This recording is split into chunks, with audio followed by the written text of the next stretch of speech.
করে দেবো। এইখানটা ধরুন মহাত্মা গান্ধী বসে আছেন, আর এখানে আমাদের সঙ্গগুরু মতিলাল রায় দাঁড়িয়ে আছে, আর এখানে আমাদের সঙ্গের মেয়েরা চরকা কাটছে। That was 1924। উনি এখানে প্রথমে এসে ঘুরে মুগ্ধ হয়ে গিয়ে সাবরমতী থেকে ওনার বউকে শুধু নিয়ে চলে এসেছেন। তো উনিও এসেছিলেন এখানে, মানে চন্দননগর স্টেশনে যখন উনি এসছেন তখন ঘোড়ার গাড়ি করে সবাই গেছিল ওনাকে আনতে। উনি ঘোড়ার গাড়িতে চাপেননি, পায়ে হেঁটে এসেছিলেন, আর দুদিকের সব বাড়ি থেকে ফুল ছুঁড়েছিল। তো যাই হোক, প্রথম দিনের কথা বলছি। তো এখানে এসে মহাত্মা গান্ধী বসে আছেন, আমি দাঁড়িয়ে আছি, আর বাচ্চারা চরকা কাটছে। সেই ছবিটা এখানে আছে। আপনি ছিলেন তখন? না, আমি কি করে থাকবো? বলছে উঠে যান না, খালি পায়ে উঠে যান, অসুবিধা নেই। বাচ্চাদের মধ্যে ছিলেন। বয়স কত? এই বিল্ডিংটার বয়স, এটা তো বিহারীলাল সিংহ রায় করেছিলেন, মানে মতিলাল রায়ের বাবার বাবা। হ্যাঁ, তো প্রায় 200 বছর। আরেকটা একটু দেখাবো, আর দিয়ে আরেকটা দেখি ছেড়ে দেবো। আর একটুখানি আসুন, কষ্ট করো। হ্যাঁ, এইখানে বেশি কষ্ট কি, আমরা তো কষ্টের জন্যই জিনিসগুলো তো দেখতে পাচ্ছি, কত লোককে দেখাতে পারবো।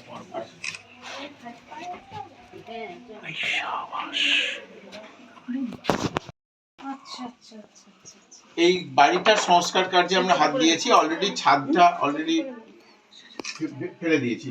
সিঁড়িটা দেখুন কিরকম, 200-250 বছর আগেকার সিঁড়ি। এখানেরই কোনো ঘরে উনি জন্মেছেন।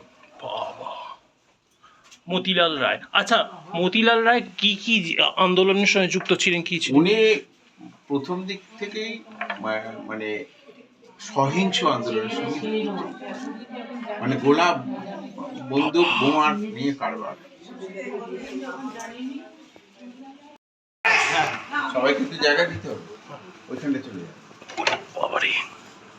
1927 সালে এখানে রবীন্দ্রনাথ ঠাকুর বসেছিলেন এবং একটা গান গেয়েছিলেন, হারমোনিয়ামে একটা গান গেয়েছিলেন। গানটা হচ্ছে বেলা গেল তোমার পথ চেয়ে শূন্য ঘাটে একা আমি। ওই গানটা ওখানে লেখা আছে। ও,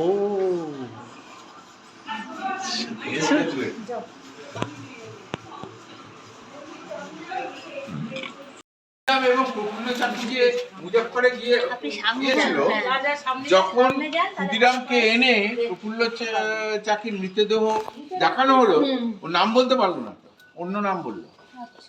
কেননা তখন একটা ওথ ছিল যে তুমি আর আমি দুজনে মিলে যাচ্ছি একটা কাজে, তুমি তোমার ফ্যামিলির কোনো কথা আমাকে বলবে না, আমিও তোমাকে আমার নাম আর পরিচয় দেব না। কেননা যদি আপনি ধরা পড়েন আমি বেঁচে যাব, আমি ধরা পড়লে আপনি বেঁচে যাবেন।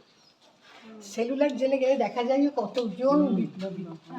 আচ্ছা, এইবারে এই জায়গাটাতে যখন মতিলাল রায়কে আনা হলো, তখন এমন একটা ছোট্ট কক্ষ যেটা অব্যবহৃত এবং পুরনো কিছু আসবাবপত্র ছিল, সেইখানে আসবাবপত্রগুলো সরিয়ে একটা কার্পেট পেতে রাখা হয়েছে। সেই ঘরটা হচ্ছে এটা। আমাদের দুর্গাপূজার ইতিহাস তো পাবেন। ইনি হচ্ছেন রাধারানী দেবী, ইনি আমাদের সরস্বতী, ইনি আমাদের দুর্গা, ইনি জগদ্ধাত্রী, ইনি সব। হ্যাঁ হ্যাঁ, উনি। আর এই যে ঘরটা, 100 বছরের পুরনো ঘর।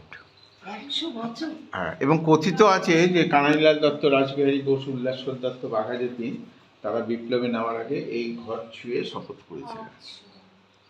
এবং আর তখন বলতো ওই আঙুল কেটে যে রক্ত বাড়ে ইত্যাদি। আর ইনি হচ্ছেন, ইনিও সংগঠনের অন্য ছবি আর কি। সংগঠনী মানে কি কি করেছেন, ওনার কিছু কথা? উনি বিপ্লবীদের সর্বসময় রক্ষা করেছেন। মানে এখানে রাত্রি 12টা, 1টা, 2টো, 3টে নক করতো, তখন উনি তাদের জন্য খাবার দাবার, তাদের দেখাশোনা, শুশ্রূষা করেন। কত সালে ঘটনা মোটামুটি? এটা মোটামুটি শুরু হচ্ছে 1903-4 থেকে শুরু হয়েছে।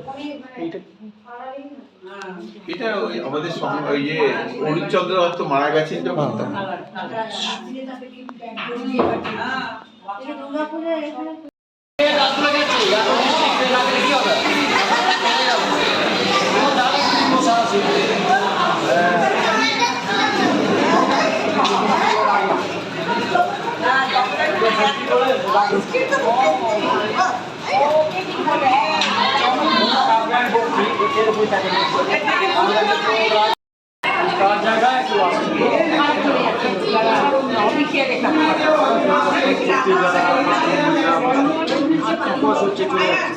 নতুন যে যারা আসছেন একবারে যদি একবার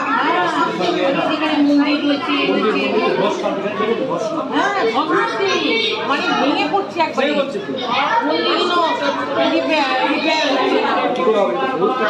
বহুত টাকা গভর্নমেন্ট দিলে গভর্নমেন্ট যদি কিছু করে কোটি টাকা ব্যাপার কোটি টাকা ব্যাপার পুরো ভেঙে ফেলে ভেঙে এটা করতে হবে না কিন্তু অনেক বছরে অনুমানিক 800 বছর সরকারি অনুমানিক ভেতরে গিয়ে দেখবেন